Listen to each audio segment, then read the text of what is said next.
Hello there, friends. I hate intros, so I'll be quick, short, and sweet. But I've been wanting to make this video for a long time. Basically since 2012 when I first played a Zelda game and I was like, I've been missing this my whole fucking life. And I've watched tons of different lists online. There's usually the same few that are up at the top. Just to prepare you, there are going to be a list of Zelda games that I'll get to later that I will not include in this list because I either have not completed them or have not played enough of the game to really consider it like I've played it. So we'll get to that. So there are 19 games, but we're only having a list of 11. Number 11. So starting off the list at number 11 is going to be Phantom Hourglass. Now, I haven't played this game in years, but I remember back when I played it, probably in 2014 would be my guess. I liked it as a DS game, but as a Zelda game, it just kind of felt flat to me. I hated going back to the Ocean Temple. That's usually everyone's complaint about that game. I really didn't like how I couldn't steer the ship that I was driving, and I had to draw where I wanted to go with the DS stylus. I really liked certain characters, I liked some of the music, but overall I just felt like it was kind of a flat Zelda experience. That one I definitely think deserves to be last on my list of games that I've played. Number 10. And number 10. I kind of feel weird putting this one at number 10 because this is the original LOZ. This game is great. Don't get me wrong. I don't think that since it's at number 10, that doesn't mean that I don't like it. I've gotten almost to the end. I forget what dungeon I'm on. I forget which one that one is, but I've gotten through a bunch of the dungeons in that, and I actually discovered them all myself, which I felt really good about. But yeah, I think the Zelda series really started off with a bang, and that's why this one is at number 10. Number 9. Number 9 is a game that I have not finished, kind of like the original LOZ. This one I've played a good amount of, both the original and its remake that came out recently, Link's Awakening. This is a really good game. I really like the dungeons. I love the music. I love the Ballad of the Windfish. I think it's a gorgeous song. I love the island and the characters. I think it's super cute, both playing on the Switch in the new version and playing, you know, the original handheld. I have Link's Awakening DX, so I haven't played like the original in black and white, but the DX version is really fun. I need to finish this one. I always get to the same part and then I get stuck, and I'm one of those stubborn people that doesn't like to look shit up, so yeah. For right now, Link's Awakening is at number 9, and I'm assuming if I finish it, it'll probably go up a little bit higher. Number 8. So number 8, this is a really, really good handheld Zelda game. And I know this is a favorite amongst a lot of people. For me, I think I need to replay it, is A Link Between Worlds. It's not quite A Link to the Past, but it's definitely its own fun little story that gives a good tribute to A Link to the Past. So that's why I put this one at number 8. Typically, people tend to put this one higher, but there's just so many good Zelda games, it's hard. All of these Zelda games that I've played are like really good games. I would even say Phantom Hourglass. I would say that's a pretty good game in the DS library. It's just for Zelda game standards, there's so many good games. Like, this is my favorite franchise for a reason. The games are really good. So it's really hard to rank these, and that's why I've delayed this video for so long. Anyways, let's continue. Number 7. Number 7. This is a game that is forgotten a lot, and I think more people need to play it, even though it's kind of expensive now, it's getting up there, is Spirit Tracks. Now, I know what you're thinking. Trains? But yeah, it actually kind of works. This one's on set tracks, but I can like change the tracksenger. You eventually get bombs on the tracks that want to kill you. There's different secret areas, which you wouldn't think would be a thing with the train, but you're not on the train the whole time, right? It's just traveling, and then you end up going through these great areas. I love how Zelda is actually your companion in the game, and you can actually play as her a little bit.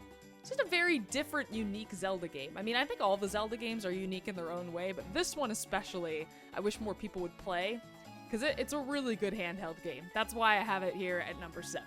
Number 6. Okay, the one that I have at number 6 is going to make a lot of people angry. No, it's not Ocarina of Time, but it's another game that is very beloved amongst a lot of people. I would say in more recent years. This is Wind Waker. Yeah, I know, only at number 6. I'm sorry. I need to go back and I need to play this one again. Now, I have the original on the GameCube. That's the one I played. But I also now have the Wii U version, the HD one. So I think I should go and play the HD one and just get another good playthrough of Wind Waker, because back when I played this one, I guess wasn't really feeling it. I wasn't really into it. But I mean, this game is very fun. I love the characters. This is the game that introduced the Rito. I liked all the exploring. I loved all the hidden shit just everywhere. Tingle is in this game, which is great. I love Tetra. I like how you're rescuing your sister because it makes you actually more involved with it. I love how you can pick up enemy weapons. This game is great, and I really think that I need to just go back and play it again. And again, I don't want you to think that I didn't like it, but after I finished it, I was like, I think I like these other Zelda games more. And you're gonna kick my ass for the ones that I put toward the top, I'm sure. Because I know that this is a very loved Zelda game amongst a lot of people in recent years. So, I'll give it another shot. Don't hate me too much. Number 5. All right, cracking the top 5. This is the first Zelda game that I ever played back in 2012. I remember walking into Target, and there was a game sitting there for the Wii that had been there forever.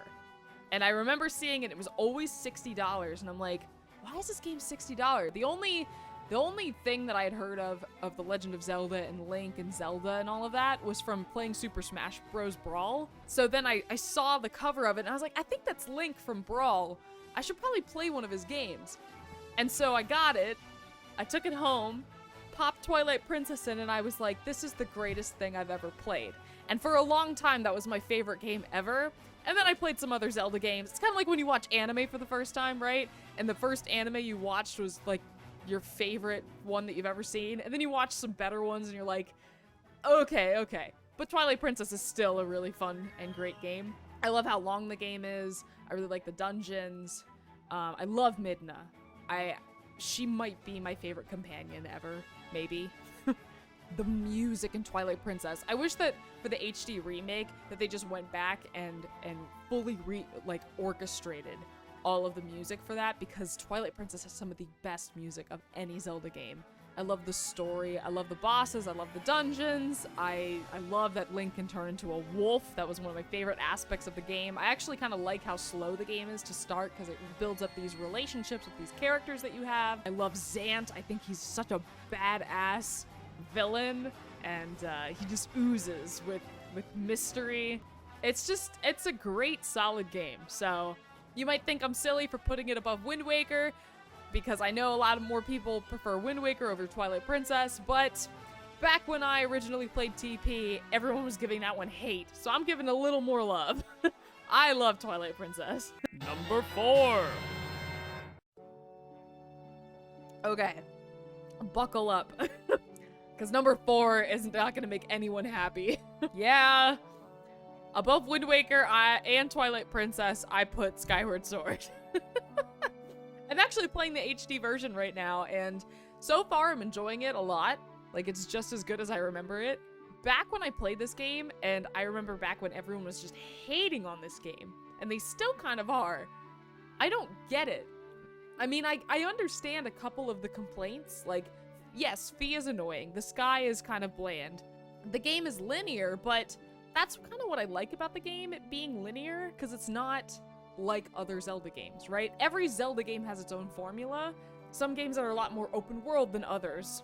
Like, for example, Twilight Princess has a huge open world section, but there's not as much to explore, right? But in Skyward Sword, there's a lot more little things to collect. There's bugs, there's different items and objects that you can pick up, but it's in a more enclosed space. I don't mind that game being linear like it is, because the story is really solid. And you can fight me on that.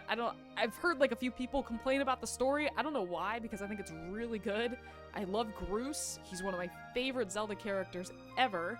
I love how he's just not that typical NPC bully at the beginning of every Zelda game, and he actually has a role to play in saving everyone. He's not the hero, but he's definitely a part of being with the hero. And I love that. Nintendo didn't have to do that.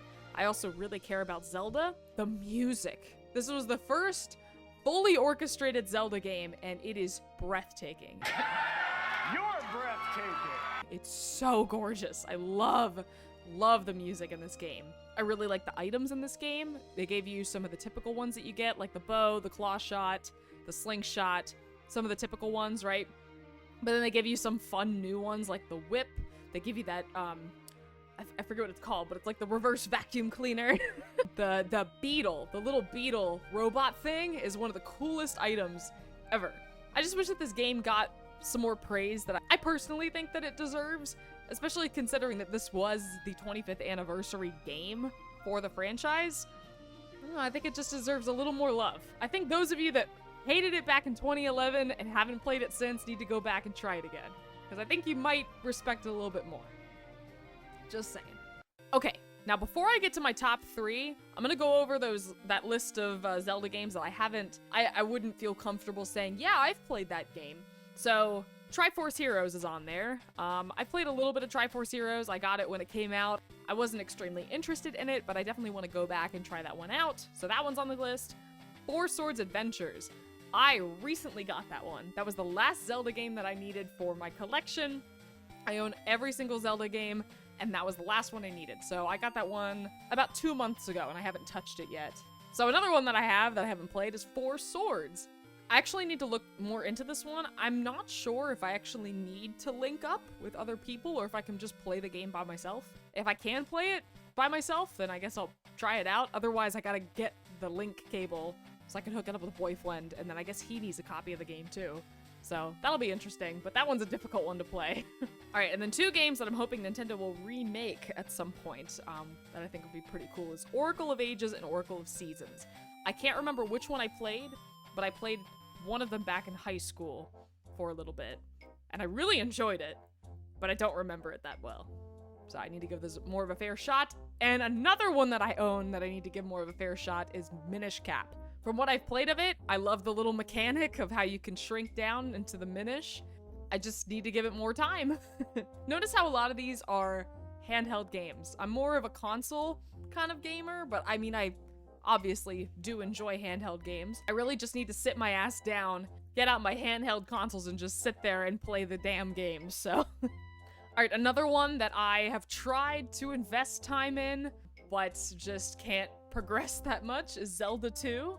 I can't even beat the first boss. This is the black sheep of the franchise for a lot of people, and I mean, it's the only side-scroller Zelda game. But, I mean, back when it came out, they didn't really have a Zelda formula yet, right? So, I give it a pass, but also, I haven't played that much of it because it's so freaking hard. So, if I could really just get myself to actually sit down and try to play it. Alright, and then one more, and this is the one that I really am kicking myself because I have not played enough of this one. I think I've gotten about 1/3 of the way through it, but to me, that's not good enough, is the original A Link to the Past. Now, I've played A Link Between Worlds. I've not played A Link to the Past. That one, I kick myself the most with. The others, I think I can give a little bit more of a pass with, because they're not as common, but A Link to the Past is a standard. Every person who likes Zelda, who is an obsessive fan, needs to play A Link to the Past. I'm saying that, and I haven't played the damn thing, so you can see how much of a hypocrite I am. I need to play A Link to the Past. Alright, back to the top 3. Okay, so through process of elimination, you can probably figure out what my top 3 are gonna be if you... Number 3! So, number 3 is going to be the favorite amongst everyone, Ocarina of Time. Now, I do know some people who say that this game is overrated. When I originally played it, I was so obsessed with Twilight Princess that I really didn't like this game at first. I was like, yeah, this one's overrated, because Twilight Princess is the best game ever. And then I went back and played it a few more times, and I was like, this game is great. The music's great. I can't believe that this was the first attempt that Nintendo had at a 3D Zelda game, because it really is. I know everyone says perfect, but it kind of is, in a way, like setting that tone for all the dungeons and the bosses. The music's great. The story is beautiful. Luckily for me, when I went to go play it, I knew nothing about the game. Now, I know a lot of people know a lot of the secrets and hints about the game, but I didn't even know that Link turned into an adult. I was just playing through the game, and then he became a man. I was like, what the fuck? This is awesome! Now, of course, everyone hates the water temple, but I'm not going to crap on a really, really good game because of one shitty temple, right?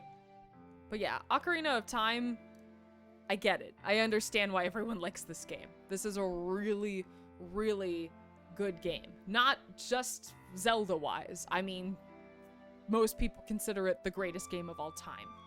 And I think it absolutely deserves that title, even though it's not my favorite game, nor my favorite Zelda game. But it really is just solid, really. Number 2. Okay, number 2. Number 2 used to be my number 1. So, originally Twilight Princess was my number 1, and then I played this game, and I was like, no, this game is just easily better than Twilight Princess. And now this game is at a number 2. So, my number 2 is Majora's Mask. Now, when it comes to Majora's Mask, I feel like people either really, really get into this game, or they're just kind of like, yeah, it was okay. And for me, I'm one of those people that got really, really into it. I love all the side quests. The music is beautiful. I love how the story is so eerie and depressing. And I love how there's all that, like, the creepypastas and the stuff about how Link is dead in the game, and I don't know, it just really, like, hit home for me. It's that I really like that tone. That's my kind of game, you know, where it really makes you think about shit. So I really love Majora's Mask. Now, the Great Bay Temple sucks. I think that one kind of goes along with Ocarina of Time's Water Temple, where they just couldn't get water temples right for the N64. Twilight Princess's Water Temple is ass, too. Nintendo's just bad at making water temples. Oh, which, by the way, going back to Skyward Sword, in my opinion, best water temple. But yeah, Twilight Princess, Ocarina of Time, and Majora's Mask, they all have shit water temples. But not Skyward Sword. That one is great. Best water temple ever. But yeah, back to Majora's Mask. I love this game. I have a deep loving passion for this game. I think it's a work of art. It really is just an experience. It's wonderful. Number 1. And number 1, you know what it is. It's Breath of the Wild. I was blown away by this game. I mean, I can't think of many flaws with this game. It's so perfect. As far as open worlds go, there's multiple different ways to do the shrines, to solve puzzles in the dungeons. You can go literally anywhere. Anywhere. Any surface, aside from in the shrines, Link can climb on. You can shield surf, you can ride a horse, you can fly, you can shoot yourself up in the air, you can do that trick where you spin and hit the rock, get on it, and fly with the rock. Like, the amount of shit that people have done to break this game, and people are still discovering, it doesn't feel like this game came out almost 5 years ago, because there's still so much to explore and discover. Now, I've done all the shrines and the side quests, but you can still go in and enjoy playing this game, even if you've done fucking everything. You can still dick around and have so much fun. So I thought about making this list because I think I want to go back and just play all of the Zelda games again. And so I thought it might be interesting if I made a list before I played the Zelda games, and then I made the list again after I played the Zelda games to see how my thoughts change. So I don't really know the exact order I'm going to play these in. I thought maybe it'd be cool if I went along with the timeline and then, like, broke off at the different branches and played them in order with the timeline. I don't know, but Skyward Sword is first, so we'll see how that leads.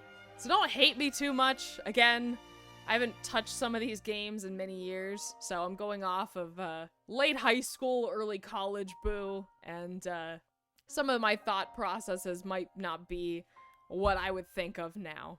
So go ahead, leave a comment if you like the video. If you dislike the video, leave a comment. Tell me that I'm an asshole for putting Skyward Sword above Wind Waker. Tell me that I'm a douchebag for not playing A Link to the Past. I know I need to play A Link to the Past, but I absolutely love the Zelda games. I love this community, even though y'all are very strict about the games that you like when it comes to Zelda, but I absolutely love this franchise, and even though I haven't played every single one of the Zelda games, I do own them, planning on playing them. Go ahead, if you're not subscribed, go ahead and subscribe to become a friend. We're all friends. This is the friend group. Well,